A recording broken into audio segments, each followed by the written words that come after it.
خبر شامل کرتے ہیں۔ بیورو چیف ملک ندیم کی رپورٹ کے مطابق عدالت عظمیٰ کو ایک درخواست کے ذریعے یہ استدعا کی گئی ہے کہ صدر مملکت ڈاکٹر عارف علوی اپنی آئینی ذمہ داریاں ادا کرنے میں ناکام رہے ہیں اور اس لیے انہیں عہدے سے ہٹایا جانا چاہیے۔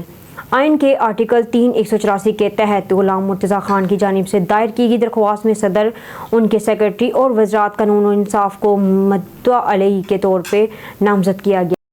خبر شامل کرتے ہیں۔ بیورو چیف ملک ندیم کی رپورٹ کے مطابق معزول وزیر اعظم اور P T I chairman Imran Khan کی اہلیہ بشرا بی بی کے سابق شوہر خاور منیکا نے ہفتے کے روز اسلام آباد ہائی کورٹ میں اس جوڑے کے خلاف شادی کرنے کا مقدمہ دائر کیا جب وہ مبینہ طور پر عدت میں بیٹھی تھی اور تعلقات ناجائز رکھتی تھی۔ عدت 3 ماہ کی عدت ہے جسے ایک مسلمان عورت کو اپنے شوہر کی موت یا طلاق کی وجہ سے دوبارہ شادی کرنے سے پہلے پوری کرنی چاہیے۔ چیف ملک ندیم کی رپورٹ کے مطابق اسلام آباد سپریم کورٹ نگراں حکومت کے غیر قانونی افغان شہریوں کو ملک بدر کرنے کے فیصلے کے خلاف حکم امتناعی کی درخواست کے قابل سماعت ہونے پر 1 دسمبر کو فیصلہ سنائے گی۔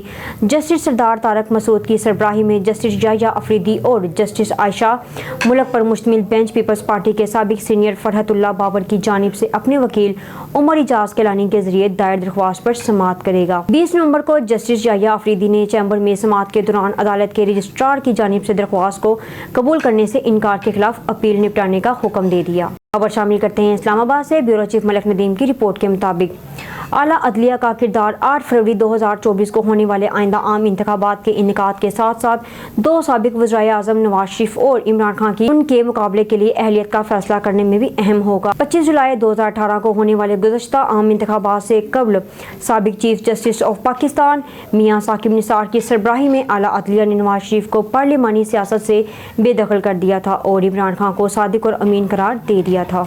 خبر شامل کرتے ہیں اسلام آباد سے۔ بیورو چیف ملک ندیم کی رپورٹ کے مطابق نگراں وزیر اعظم انوار الحق کاکڑ اتوار کو متحدہ عرب امارات کے 2 روزہ 2 طرفہ دورے پر ابوظہبی پہنچ گئے جہاں وہ صدر شیخ محمد بن زائد سے ملاقات کریں گے۔ متحدہ عرب امارات کے وزیر انصاف عبداللہ سلطان بن عواد النعیمی اور پاکستانی سفارتکاروں نے عبوری وزیر اعظم کا ایئرپورٹ پر استقبال کیا۔